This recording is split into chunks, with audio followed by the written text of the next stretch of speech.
O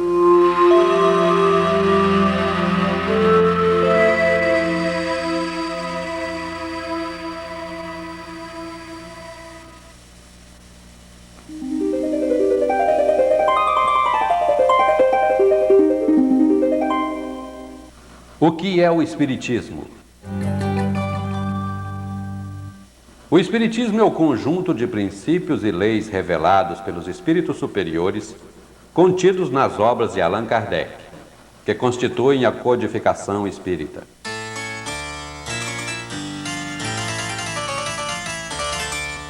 O Livro dos Espíritos, o Livro dos Médiuns, o Evangelho segundo o Espiritismo, o Céu e o Inferno e a Gênese.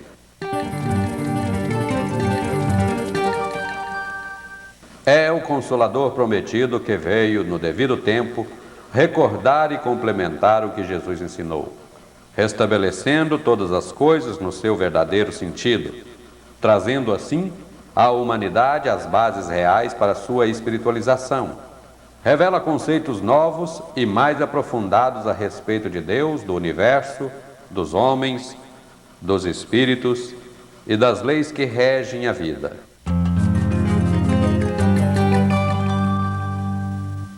Revela ainda o que somos, de onde viemos, para onde vamos, qual o objetivo da nossa existência e qual a razão da dor e do sofrimento. Trazendo conceitos novos sobre o homem e tudo que o cerca, o Espiritismo toca em todas as áreas do conhecimento, das atividades e do comportamento humanos. Pode e deve ser estudado, analisado e praticado em todos os aspectos fundamentais da vida, tais como científico, filosófico, religioso, ético, moral, educacional e social.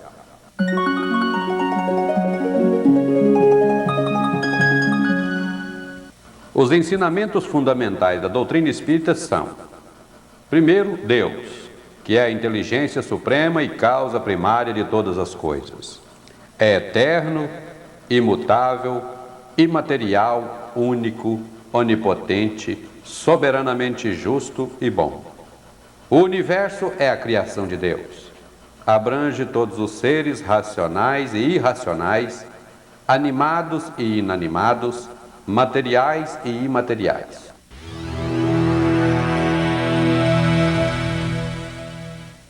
Além do mundo corporal, habitação dos espíritos encarnados, existe o mundo espiritual, que é a habitação dos espíritos desencarnados. No universo há outros mundos habitados, com seres de diferentes graus de evolução, iguais, mais evoluídos e menos evoluídos que os homens que estão na Terra.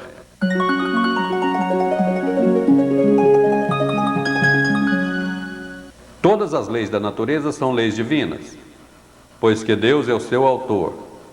Abrangem tanto as leis físicas como as leis morais. O homem é um espírito encarnado em um corpo material.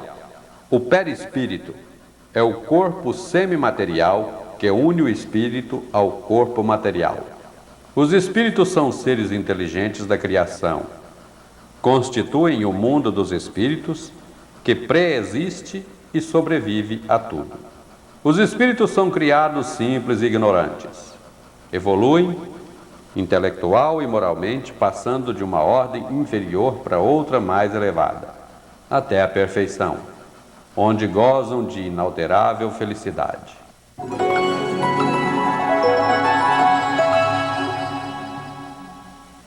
Os espíritos preservam sua individualidade antes, durante e depois de cada encarnação. Os espíritos reencarnam tantas vezes quantas forem necessárias ao seu próprio aprimoramento.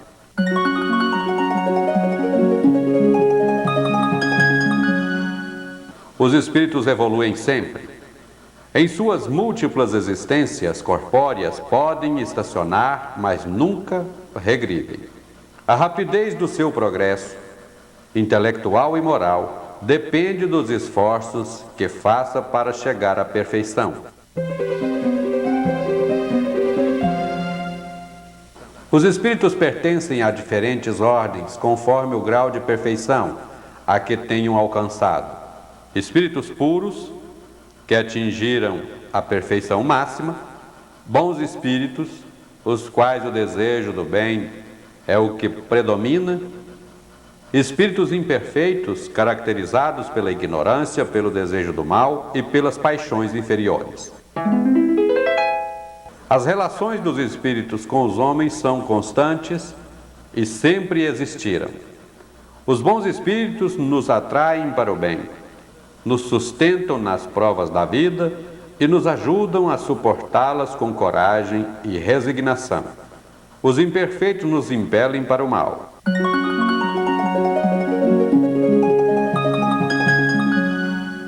Jesus é o guia e modelo para toda a humanidade, e a doutrina que ensinou e exemplificou é a expressão mais pura da lei de Deus.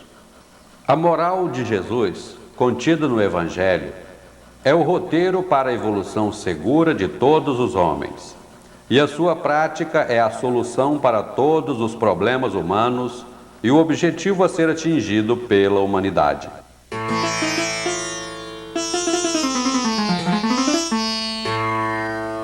O homem tem o livre-arbítrio para agir, mas responde pelas consequências de suas ações. A vida futura reserva aos homens penas e gozos compatíveis com o procedimento de respeito ou não à lei de Deus. A prece é um ato de adoração a Deus e está na lei natural. É o resultado de um sentimento inato do homem, assim como é inata a ideia da existência do Criador. A prece torna melhor o homem. Aquele que ora com fervor e confiança se faz mais forte contra as tentações do mal e Deus lhe envia os bons espíritos para assisti-lo. É esse um socorro que jamais se lhe recusa quando pedido com sinceridade.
O que é mediunidade? Mediunidade é uma faculdade inerente ao organismo humano que permite ao homem entrar em contato com o mundo espiritual.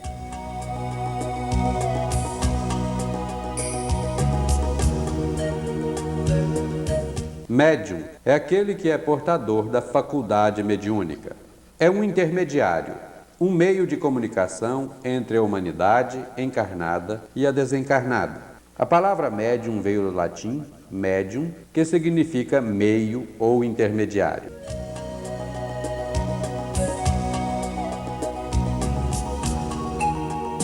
Desde que existe o homem na face da Terra, a faculdade mediúnica esteve presente de uma maneira ou de outra.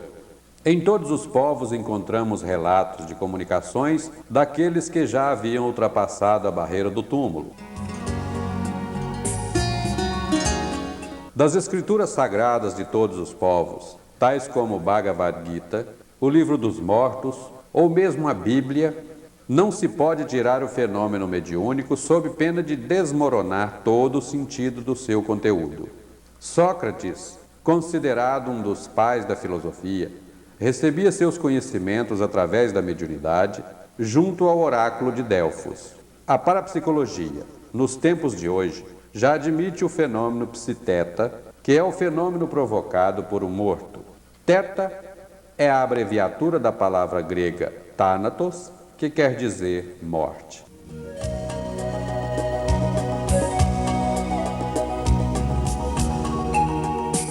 Todos os homens possuem a faculdade mediúnica.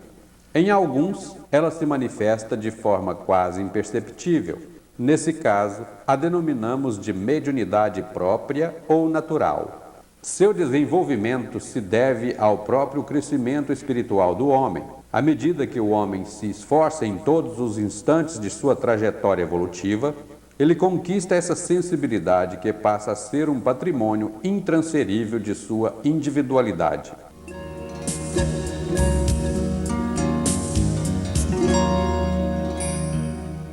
Em outros, tal faculdade se manifesta de forma ostensiva, conferindo notoriedade ao seu portador. Chamamos mediunidade de prova ou trabalho quando a sensibilidade mediúnica é concedida como uma oportunidade de trabalho ou para provar conhecimentos adquiridos ao longo das experiências reencarnatórias. Essa sensibilidade é conferida em caráter transitório, é, por assim dizer, um empréstimo que poderá ser suspenso por iniciativa dos amigos espirituais quando o médium faz mau uso dela.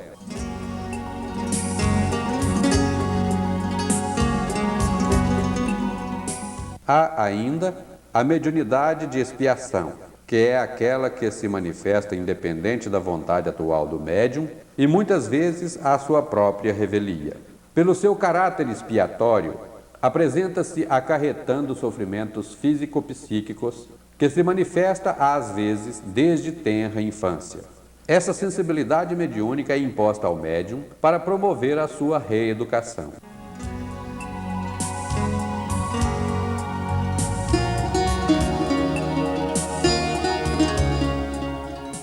Os sofrimentos poderão ser amenizados ou mesmo eliminados tão logo os sensitivos tenham elaborado suas culpas através de atos que lhes resgatem a dignidade e a consciência de humanidade.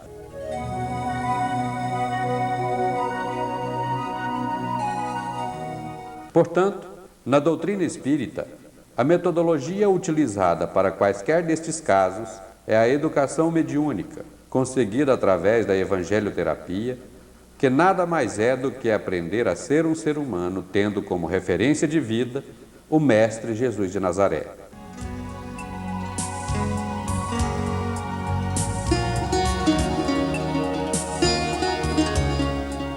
A mediunidade não é privilégio do espiritismo.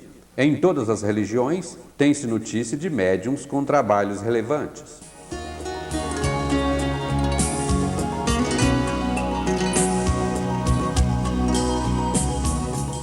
Os santos da Igreja Católica, por exemplo, em sua maioria tiveram na mediunidade o fator decisivo que os tornaram pessoas santificadas.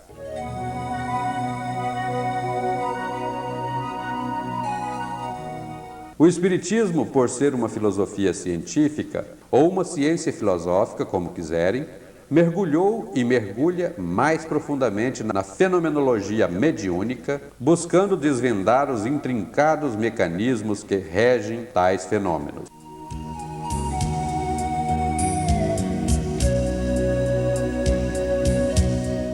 A mediunidade independe do desenvolvimento moral daquele que a possui. Não se dá o mesmo quanto à sua utilização, podendo ser bem ou mal praticada, de conformidade com as qualidades morais e intelectuais do médium. Não basta aos médiuns apenas se inteirar acerca da doutrina espírita e das questões mediúnicas. A fim de atender bem ao mandato que lhe foi confiado pela espiritualidade, é necessário entregar-se à prática evangélica para que seu trabalho produza benefícios para si e para a humanidade.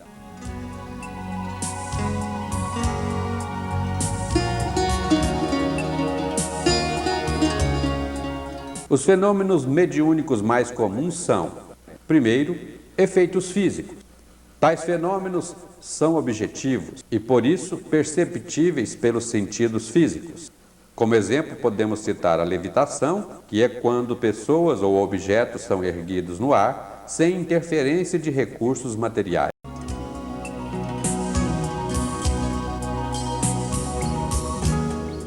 A materialização, que é a manifestação dos espíritos através da criação de formas ou efeitos físicos. É também conhecida como ectoplasmia. O desdobramento, que é a projeção fora do corpo físico, manifestando-se em outros locais.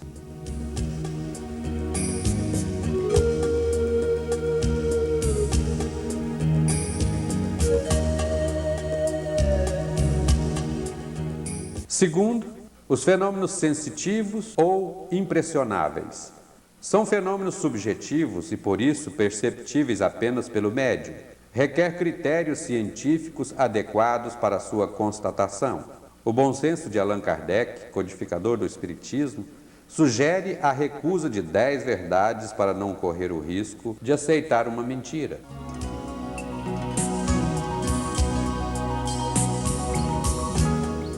Como exemplo, nós podemos citar os médiuns auditivos, aqueles que ouvem vozes proferidas pelos espíritos ou sons por eles produzidos.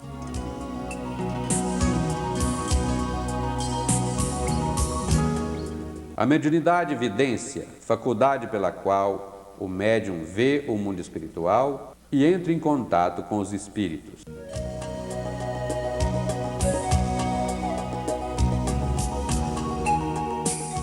Clarividência. O médium vê claramente fatos que aconteceram, vão acontecer ou estão acontecendo em locais distantes.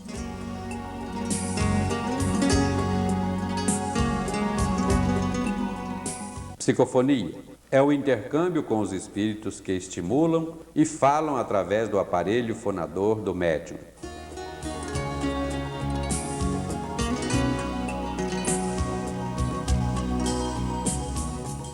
A psicografia, nela os espíritos se manifestam através de estímulos ao sistema motor do médium, promovendo a palavra escrita. Um exemplo conhecido mundialmente é Francisco Cândido Xavier, ou simplesmente Chico Xavier, com mais de 400 livros psicografados em todo o seu devotado trabalho mediúnico. Outro não menos conhecido é Divaldo Pereira Franco, que através da psicografia divulga notícias e conhecimentos trazidos pelos companheiros do além.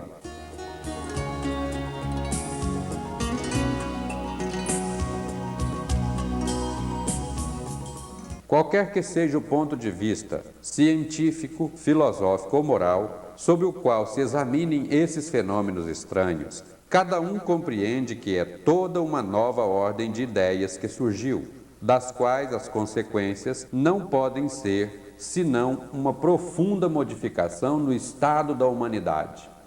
E cada um compreende também que essa modificação não pode ocorrer senão no sentido do bem.